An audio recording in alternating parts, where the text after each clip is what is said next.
Somewhere far from the grand capitals of Europe, far from the crowded royal courts and giant stone palaces, a small girl was born during a long winter night. The wind outside shook the castle windows so hard that servants later claimed the walls themselves seemed nervous. Not because of prophecy, of course. Medieval people loved a dramatic story. If a chicken sneezed at sunrise, somebody probably wrote it down as a sign from heaven. No, the truth was much simpler. Nobody expected this child to matter very much. She was born into a smaller branch of a royal family. Important enough to live in castles. Not important enough for songs or statues. Her parents already had older children, stronger heirs, and far more useful political plans waiting ahead. So when the baby girl arrived, the kingdom did not celebrate for very long. A few church bells rang. A few noble letters were sent. A few old men in expensive robes nodded seriously while pretending they understood politics better than everyone else. And then life moved on. The child would later become queen. But at the beginning, she was mostly ignored. Which, strangely enough, may have been the happiest part of her life. The castle where she spent her childhood sat on cold hills surrounded by forests that seemed endless. In winter, snow buried the roads so deeply that travelers disappeared for weeks. In summer, fog rolled across the valleys every morning like the land itself was too tired to wake up properly. It was not the kind of palace filled with music and dancing. It was quiet. Very quiet. Her father preferred paperwork to people. He spent most days locked inside dark rooms with advisors, reading letters covered in wax seals and bad news. Her mother followed the strict rules expected from noblewomen of the time: graceful posture, calm voice, no public emotions stronger than mild concern. Even laughter had limits in royal households. Too much laughter made people suspicious. The little girl learned this early.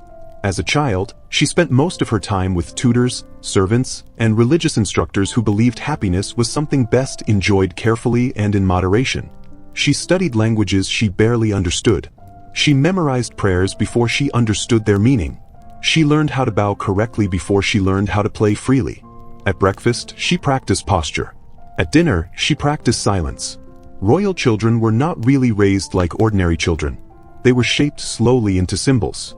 Tiny polished statues wearing expensive fabric. And symbols, unfortunately, did not get many hugs. Still, she was curious. She loved wandering the quieter parts of the castle where servants rarely followed her. Long stone hallways. Cold towers. Dusty libraries smelling of old paper and candle smoke. Sometimes she climbed narrow staircases just to sit near high windows and watch storms roll across the hills. Below her, villages smoked quietly beneath winter skies. Tiny lives moved far away from royal rules. Farmers argued. Children ran through mud. Dogs barked freely. To her, it all looked strangely wonderful. Nobody bowed while walking through pig farms. That alone must have felt refreshing. By the age of 7, she already understood something important. People treated her carefully, but not warmly. There is a difference. Servants obeyed her instantly. Tutors praised her manners. Priests blessed her politely. But affection inside royal families was often hidden beneath duty. Nobody wanted royal children becoming soft. Soft rulers caused problems. Or at least that was the theory repeated endlessly by adults wearing uncomfortable clothing. So the young girl learned how to live quietly inside herself. She became observant. When nobles visited the castle, she watched them carefully during dinners. She noticed how smiles disappeared the moment conversations turned political. She noticed how her mother's expression changed depending on who entered the room. She learned that royal courts were built on performance. Even kindness could be strategic, especially kindness. Years passed slowly in the castle. Winters seemed endless.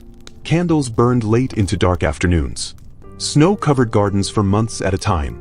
The girl often sat beside windows reading stories about saints, queens, and ancient rulers. Most of those stories were painfully serious. History books at the time had almost no interest in fun. If someone survived 3 plagues and a civil war, the writer usually described them as moderately fortunate. Still, she loved reading. Books became safer than people. In stories, at least, emotions were allowed to exist openly. Around her 10th year, whispers about politics slowly began reaching the household more often. The king in the capital was aging. Several heirs had become sick. One prince died unexpectedly after a fever swept through the court. Another fell from a horse. which is honestly one of the most royal ways possible to die in European history.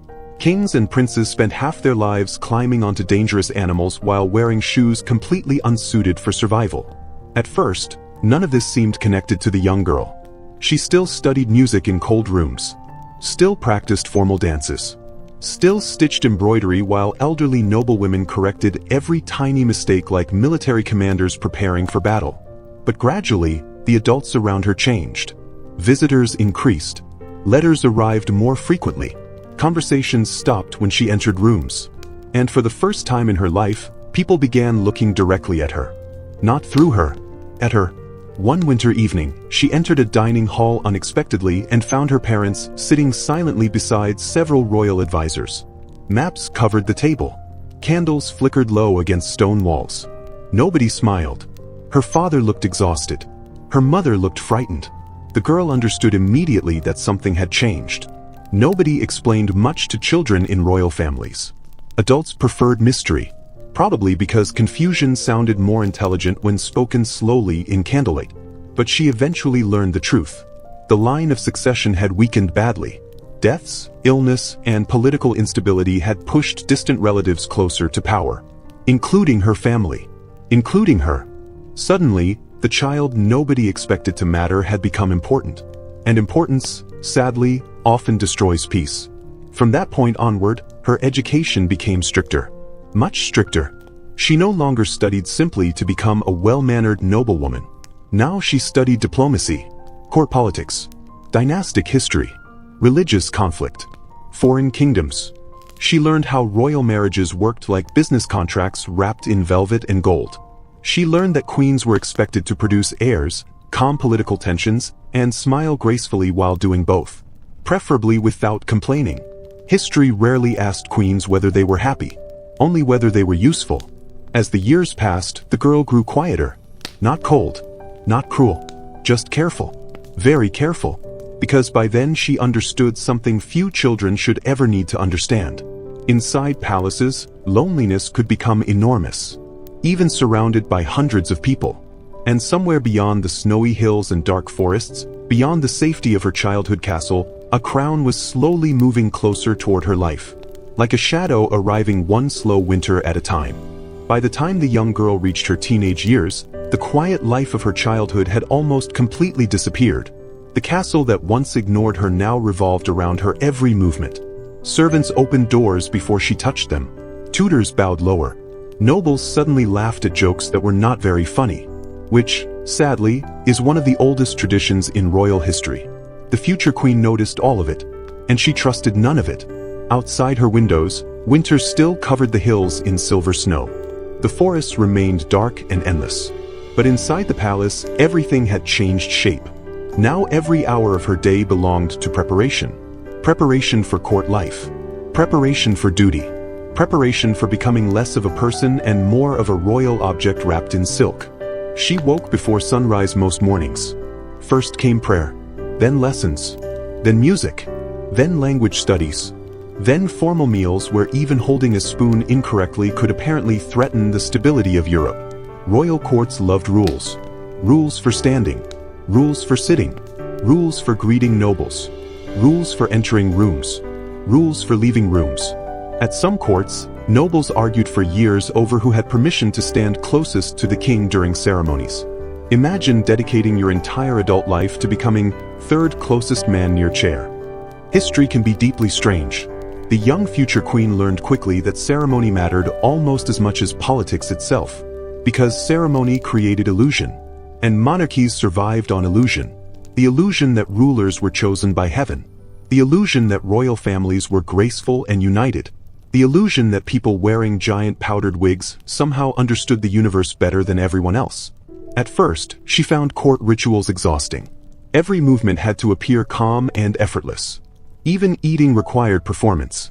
Servants carried silver dishes through candlelit halls while musicians played softly nearby. Nobles spoke carefully, never too loudly, always watching one another for weakness. A royal dinner looked elegant from far away. Up close, it often felt like a battlefield where everyone smiled while quietly competing for influence. The girl became skilled at observing people. She noticed which nobles lied constantly, which bishops enjoyed gossip more than prayer, which advisors changed political opinions depending on who stood nearby. And most importantly, she learned the dangerous power of silence. The less she spoke, the more mysterious people believed she was. This accidentally made her seem intelligent, a useful trick in royal courts. One afternoon, during a formal gathering, an elderly duchess spent nearly 20 minutes criticizing another noblewoman's dress sleeves. 20 minutes. About sleeves. The future queen listened politely the entire time while secretly wondering whether peasants outside the palace would survive winter taxes. This was another thing she slowly realized about royal life. The palace existed inside its own strange world. Beyond the castle walls, villages struggled through cold seasons, failed harvests, disease, and war taxes. Farmers buried children during hard winters. Soldiers marched through mud for kings they would never meet. Inside the palace, nobles held arguments about dancing etiquette. Sometimes the difference felt almost unreal, but she also understood something important. Ceremony protected power. If the royal family appeared weak, the kingdom itself could become unstable. So the performances continued. Every banquet, every parade, every wedding, every religious procession, gold cloth, candlelight, music, polished marble floors. All carefully designed to convince the world that the monarchy would last forever. Of course, history had already proven many times that almost nothing lasts forever. But humans enjoy pretending otherwise, especially rich humans. As her education continued, the young woman became increasingly aware of her future role. Marriage discussions had quietly begun around Europe. Portraits of her were sent between courts. Ambassadors described her manners, appearance, education, and personality in long reports filled with exhausting detail. One diplomat described her as modest and disciplined. Another called her pleasant though reserved, which was royal language for she does not cause problems at dinner. In truth, she frightened many people slightly, not because she was cruel, but because she watched too carefully. Royal courts preferred queens who smiled easily and spoke gently about harmless subjects. The future queen listened more than she spoke, and silence often unsettles powerful people, especially people hiding secrets. During these years, she developed routines that would stay with her for the rest of her life. Late-night reading beside fireplaces, long walks through winter gardens, writing private thoughts inside small journals she kept hidden from servants. In those journals, she described court life honestly, the endless performances, the exhaustion of constant politeness, the strange loneliness of always being observed, because she was never truly alone anymore. Not even while dressing, not while eating, not while praying. Royal households followed strict hierarchy. Ladies-in-waiting accompanied noblewomen constantly. Servants entered rooms quietly at all hours. Guards stood outside doors day and night. Privacy barely existed. Even emotions became public property. If she looked tired during dinner, rumors spread. If she appeared cheerful beside one nobleman too long, gossip exploded across the court. If she missed chapel due to illness, whispers questioned her morality. It was impossible to relax fully inside palace life, like living permanently inside a theater play that never ended. Still, there were brief moments of peace. Sometimes she escaped into the old library tower during snowstorms. Few people visited there because the staircases were freezing and the rooms smelled like ancient dust. She loved it immediately. The library windows overlooked frozen forests stretching endlessly toward gray horizons. Candles flickered softly beside mountains of old books. There, for short periods, she could almost forget her future. Almost. One evening, while reading beside the window, she overheard servants speaking quietly nearby. They discussed a neighboring kingdom. Its king was unmarried, powerful, politically important, and searching for a queen. The servants whispered excitedly about possible alliances, dowries, inheritance claims, military advantages. They spoke about marriage the same way merchants discussed trade routes. The future queen lowered her book slowly, and for the first time, she fully understood what awaited her. Not romance, not partnership, not even choice. Royal marriage was diplomacy wearing jewelry. From birth, her life had been moving steadily toward a political arrangement designed by strangers. A future decided in meeting rooms filled with maps and signatures. And somewhere far away, in another enormous palace, there was likely a man she had never met preparing for the same cold future. The thought settled heavily inside her. But she said nothing, because by then, she had already mastered the first survival skill of royal life. Hide your feelings, smile politely, and continue walking forward even when your future no longer feels like it belongs to you.